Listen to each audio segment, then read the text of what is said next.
से लेकर पूरे कंपनी में जुड़े हुए लोगों का पेमेंट देखा जा सकता है, जिससे कि नेटवर्किंग में झूठ बोलने की परंपरा कम से कम बंद हो।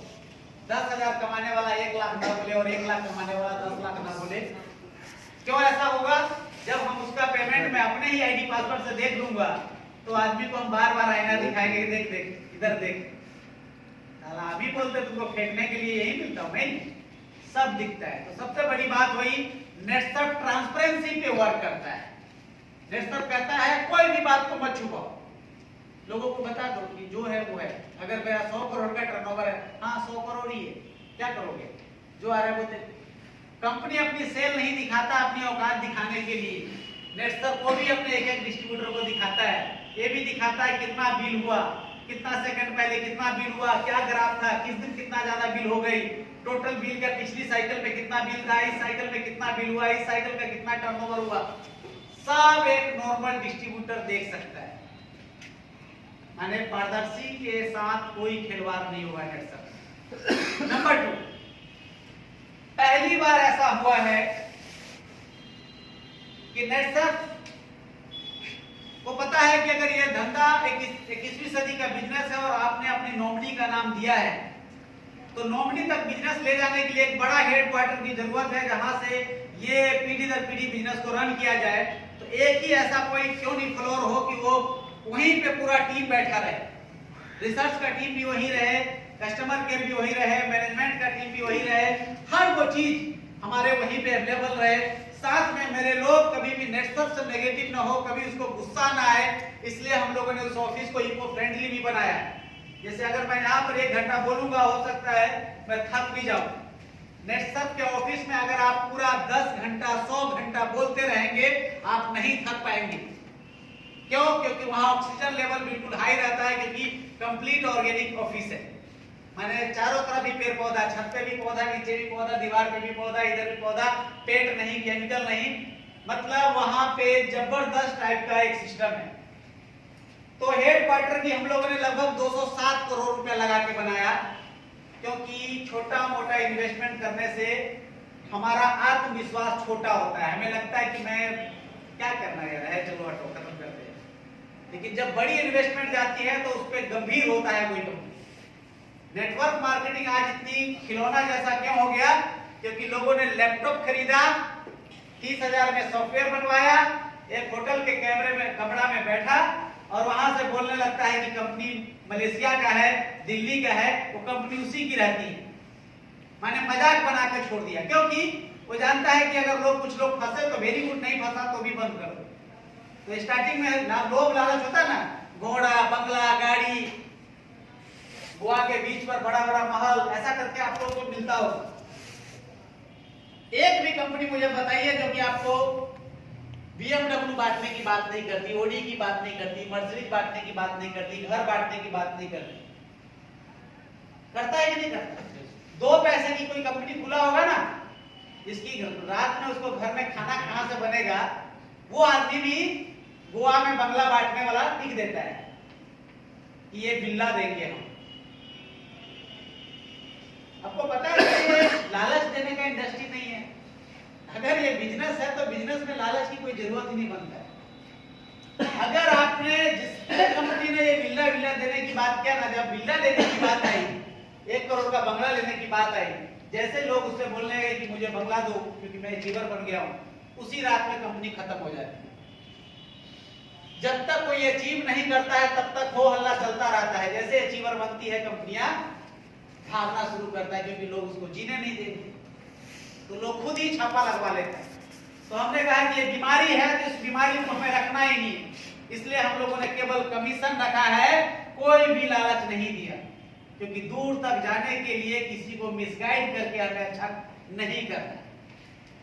नंबर 3, आज तक जितनी भी कंपनियां आई प्रोडक्ट बेस में आया, सब लोगों ने पीवी का खेल खेला। हम लोगों ने कहा कि नहीं, हम लोगों को पैसा गिनने आता है, तुम्हारे पास अपना सॉफ्टवेयर नहीं है, इसलिए तुम पैसा में कैलकुलेशन वाला नहीं बनवा सकते हो, तुम मजबूरी हो, तुम लोग कॉपी पेस्ट वाला हो, ऐसा कॉपी करते हो, उसका कर्मन लगा लगा के कॉपी करके चलते हो। मैं यहाँ तो खुद का है तो मैं खुद का कैसा भी बना सकता हूँ। तो खुद का होने की वजह से हम लोग पैसे में कैलकुलेशन कर पाते हैं, कंपनियां चाह के भी पैसे में कैलकुलेशन नहीं कर पाएगी, क्योंकि उसके पास अपना आईटी नहीं है। तो तीसरी बड़ी बात है कि क्यों हम लोग पैसे में कैलकुलेशन कर पाते हैं, क्योंकि मेरा ही इंजीनियर बनाता है सब कुछ। चौथा, हमने देखा है कि नेटवर्क मार्केटिंग में अगर ये हेल्पिंग प्लान होता है, लोग एक दूसरे को लेकर आते थे, क्या तुम्हें लाखपति करोड़पति हम बनाएंगे, लेकिन ये तभी होगा जब एक दूसरे को लोग सहयोग करेगा। लेकिन जनरेशन प्लान हमेशा आदमी को गुमराह करता है, लोगों को बांटता है, लोगों को डिस्ट्रीब्यूट करता है, वो चक्री घुमाता है ऐसे करके। ये पहला A B C D E F G करके जो पर्सन आया, अब एक को तो शुरू में लालच वालच खूब बोलता है, आ जाओ तुझे मैं ओडी दिलाकर ही मानूंगा। बंदा सेमिनार में जाता है, सब कुछ देखता है, सुनता है, कहता है कि ओके, प्लान पे ज्यादा ध्यान नहीं देता है, इसको ओडी पे ध्यान चला जाता है, इसलिए सिस्टम को नहीं समझ पाता। अब ये थोड़ा काम शुरू करता है, क्योंकि एक्साइटमेंट होता है, जोश होता है, शुरू करता है। अब ये आदमी, किसको कुछ पता ही नहीं, नॉलेज ही नहीं है कि आदमी का हेल्प भी होता है नेटवर्किंग में, आदमी मेरे नीचे भी कुछ लोगों को लगा सकता है, ये नहीं पता चलता। जैसा इसको पता चलता है, तब तक ये दूसरा आदमी को पकड़ के दूसरे साइड लगाया होता है, तीसरा को तीसरा, इसके पास लोग ही नहीं बचते जो किसी को हेल्प करता है, क्योंकि वो चकड़ी घुमा के ना अपने सारे लोग को, और वो भी अपने ही मोहल्ले के लोग को डाल देता है। अब ये जो सी है वो बी को जानता था, ये भी बी को जानता था। अब ये दोनों में किसी बोले भाई ये तो मैं जानता हूं, तू चाहता है मेरे नीचे लगा देता। इसके चक्कर में भी वो लोग ग्रोथ नहीं कर पाते। चौथा जो दिक्कत क्या थी, इसमें इस आदमी को, सब आदमी से तो फायदा है, लेकिन इसमें एक दूसरे से किसी को फायदा नहीं होता है, क्योंकि सब सौतेला भाई की तरह हो गए, सब अलग अलग हो गए। तो इसमें एक और बड़ी बातें है कि इस प्लान में जब भी कोई आदमी कमाने लगता है, उससे हमारा इनकम जीरो हो जाती है। मैंने देखो कैसा है कि जो बेटा मेरा अच्छा कमाने लगा, उसी को हम लोग लात मार देते हैं। अगर ये ने बहुत बढ़िया काम शुरू किया और ये गलती से मेरे लेवल पे आ गया, मान लेते कि 20% पे मैं था और 20% पे ये भी आ गया, तो हम ए के टीम को नहीं देखते हैं, क्योंकि ए से हमारा डिफरेंस नहीं बन पा रहा है। अब डिफरेंस नहीं बन रहा तो यहाँ करोड़ों का भी बिजनेस देगा तो भी मुझे 50 पैसा भी नहीं मिलेगा, क्योंकि डिफरेंस इनकम समाप्त है। तो एक बड़ा बिजनेस होने के बाद बहुत सारे नेटवर्किंग में बोलता है, आज ही मेरा लेख खोल के देखिए 1 करोड़ का एक साइड से, लेकिन उसमें से 1 पैसा लोग नहीं उठा पाते। क्यों? क्योंकि जिस लेख से उसको पैसा मिलने वाला था, वो लेख से उसका डिफरेंस ही खत्म है, उसका कभी कैश नहीं कर सकता। कैश करने के लिए इस आदमी को उठाना उसे जरूरी है, ये उठेगा तब तक हो सकता है ये गिर जाएगा, और गलती से इसको भी उठा दिया, इसको भी उठा दिए, तो अगला इन दोनों का पैसा तब मिलेगा जब ये उठेगा। अब ये उठा के चक्कर में जिंदगी भर लोग अपना जूता फाड़ता रहता है, और लास्ट में डायरेक्ट सेलिंग को गाली देते हुए निकलता है कि साला कुछ नहीं हो सकता इस इंडस्ट्री में, क्योंकि डायरेक्ट सेलिंग के बारे में उसको नॉलेज नहीं था, कैसा प्लान होता है, कैसा प्रोडक्ट पे काम करना चाहिए, कौन सा प्रोडक्ट भारत का फ्यूचर है, कौन सा प्रोडक्ट हमें करियर दे सकता है, कौन सा प्लान हमें करियर दे सकता है, कौन सा प्लान ज्यादा ग्रोथ करता है, ये लोगों को ही पता नहीं। तो लोगों को हमें समझाना जरूरी है कि आप लोग यहाँ बेहतर क्यों नहीं कर पाए, उसके पीछे क्या कमियां थी, ये हमें बताना जरूरी होता है। तो इसके वजह से भी एक और बीमारी जन्म ले लिया था, वो ले लिया था मनी सर्कुलेट, पैसे वाला। 50,000 लगाओ, 2,000 का महीना मिलेगा, 3,000 का महीना मिलेगा, 500 का हफ्ता मिलेगा, ऐसा। क्योंकि ये लोग थक गए थे आदमी जोड़ कर, तो सोचा कि जुगाड़ू वाला ही काम करते, लोगों का पैसा लगवाते, 2,000 का महीना घर पे बैठल मिलेगा। एक तीसरी नेटवर्किंग में प्रॉब्लम ला दिया, अगर इस प्रोडक्ट बेस्ड प्लान में अगर पैसा अगर डालती कंपनियां, तो कोई भी आदमी फालतू की प्लान में कभी जाकर फंसता नहीं। फंसा क्यों? क्योंकि यहाँ वो काम करके थक चुका है, वो जानता है प्रोडक्ट बेस में काम करेंगे कभी कैरियर नहीं होगा, क्योंकि वहां कैरियर होने की संभावना ही नहीं। तो हम लोगों ने कहा कि ये सब गलत है। अगर बिजनेस अगर 2 लेग से हो सकता है, तो ये सारा लेग का होना जरूरी नहीं है। अगर यही जो 4 लोग हैं, अगर इसके या इसके नीचे लगा दिया जाए, तो इस आदमी के कम से कम ये 2 आदमी का हेल्प तो कम से कम जिंदगी भर मिल सकता है, और इसको कहने के लिए भी हो जाएगा कि मैंने तुम्हें 2 लोग दिए, क्योंकि यहाँ पर सिस्टम ऐसा है। तो नेटसर्फ ने देखा कि दुनिया में जो भी कंपनियां बड़ा किए है, उस कंपनियों ने ज्यादा करोड़पति क्रिएट किया है, वो 2 ही लेक के प्लान में चला है। इसीलिए हम लोगों ने 2 लेक का प्लान लेकर आया, लेकिन 2 लेक का प्लान भारत में बैन है, याद रखिएगा। जिसको बैटरी बोलते हैं वो भारत ही नहीं दुनिया में बैन है, सभी देशों में बैन है बाइंड्री। बाइंड्री किसे कहते हैं? थोड़ा सा कभी कभी आप लोग ये भी कहते होंगे इन लोगों को कि भैया अपना प्लान कौन सा ऐसा है, आया है कि नहीं कभी क्वेश्चन कि हम लोग किस प्लान पे काम करते हैं? जनरेशन में है, लेवल में है, बाइंड्री में है, ऑस्ट्रेलियन बाइंड्री में है, किस प्लान में हम लोग काम करते हैं? फुल सिस्टम में है ना, लेवल प्लान में है। तो आप लोग बहुत कुछ सोचने के बाद 2 लेख बोलते तो अच्छा 2 लेख ओके बाइंड्री क्या बोलते हैं? 2 लेख ओके बाइंड्री से मतलब होता है,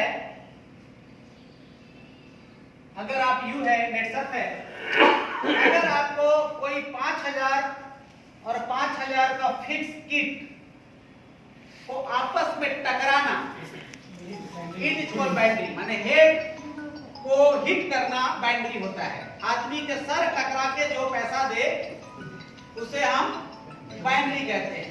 तो नेटसर्फ ने देखा कि आदमी नहीं आया सर टकराने के लिए, इसका बिजनेस भी आया 5000 का, तो बिजनेस इधर 5000 काउंट होता है, बिना सर टकराए ही पैसा आ सकता है। मतलब ये कि इसका बिजनेस प्लान भी अपने आप में एक अजूबा है, इसकी कॉपी भी नहीं की जा सकती, क्योंकि इसके भी 400 से ज्यादा वैज्ञानिकों का दिमाग लगा हुआ है, इंजीनियरों का दिमाग लगा हुआ है इस प्लान को डिजाइन। तो सबसे पहले हम जोड़ा नहीं बनाते हैं, इसलिए हम बाइंड्री नहीं है। हम फिक्स किट नहीं बेचते हैं कि 5000 का ही लेना होगा तब पैसा मिलेगा, 4999 का लेंगे तो नहीं मिलेगा। अगर ऐसा नहीं है तो हम बाइंड्री नहीं है। बाइंड्री में फिक्स होता है कि या तो 1000 बीबी लेफ्ट और 1000 बीबी राइट, तब जाकर एक जोड़ा बनेगा इतना बीबी का, या एक लेफ्ट ज्वाइनिंग एक राइट ज्वाइनिंग उसका जोड़ा बनेगा, उसको हम लोग बाइंड्री बोलते हैं। लेकिन ऐसा हमारे यहाँ नहीं है। हम कह सकते हैं कि मेरा जो प्लान है वो किसी भी इस प्लान का हम कोई नाम दे ही नहीं सकते, लेकिन अपनी खुशी के लिए कह सकते हो कि हाँ 2 लेख का प्लान है, सारा बिजनेस 2 ही लेख में जाता है। लेकिन यहाँ पर आदमी आने से कोई लेना देना नहीं है, जोड़ा बनाने से कोई लेना देना नहीं है, यहाँ पे सेल पे पैसा मिलता है। चौथी बात है जो नेटसर्फ को महान बनाती है, प्रोडक्ट बेस्ड कंपनियों में लोगों ने पैसा कमाना शुरू किया तो उस पर कंपनी ने क्या बोला कि इसका पैसा फिर हम लूटे कैसे? साला पैसा तो कमाने लगा, इतना हार्ड प्लान के बाद भी लोग कमाने लगा। तो इसने बोला कि मेरा घटिया प्रोडक्ट भी तुझे खरीदना पड़ेगा। अगर 1 लाख कमा रहा है तो इसका जो भी कमाएगा उसका इनकम का 15% 20% का तुम्हें प्रोडक्ट का हर महीने रीपरचेज करना ही पड़ेगा। तो कोई आदमी अगर 10 लाख कमाने लगा तो उसको बोला 15% तो 1.5 लाख का हर महीना खुद के लिए प्रोडक्ट लेना पड़ेगा। अब ये जो लीडर है ना, अब ये इसके घर में हर महीने इतने प्रोडक्ट जब आने लगते हैं, गुडाउन में, बेड में, इधर उधर, किचन में, तो ये समझ में नहीं आता है कि इस प्रोडक्ट को हम करें क्या। तो ये लोग इसका माइनस प्लस उल्टा सीधा करके कैसे बेचना शुरू करता है। जो मार्केट में लोग कहते हैं कि ये मुझसे 200 में लोगे, क्योंकि उसका लीडर ही ऐसे एने पौने दाम पे बेचता है। वो जानता है क्योंकि कंपनी के मजबूरी की वजह से हर महीना खरीदना पड़ेगा। नेटसर्फ ने कहा कि नहीं, रीपरचेज कंपल्सरी क्यों, प्रोडक्ट को पुश क्यों करें हम, धक्का क्यों दे प्रोडक्ट को, जब अपना प्रोडक्ट खुद ही दौड़ने वाला है। तो लोगों को प्रोडक्ट समझा दो, उसको फिल करा दो, उसको यूज करवा दो, लोगों को रिजल्ट दे दो कि लोग अपने आप ही खरीदे। जब लोगों की नीड की प्रोडक्ट होगी, लोगों की प्रॉब्लम सॉल्विंग प्रोडक्ट होगा, तो लोग हमारे छोड़कर वाला क्यों जाएंगे। तो हम लोगों ने कहा कि हम लोग रीपरचेज कंपल्सरी नहीं रखेंगे।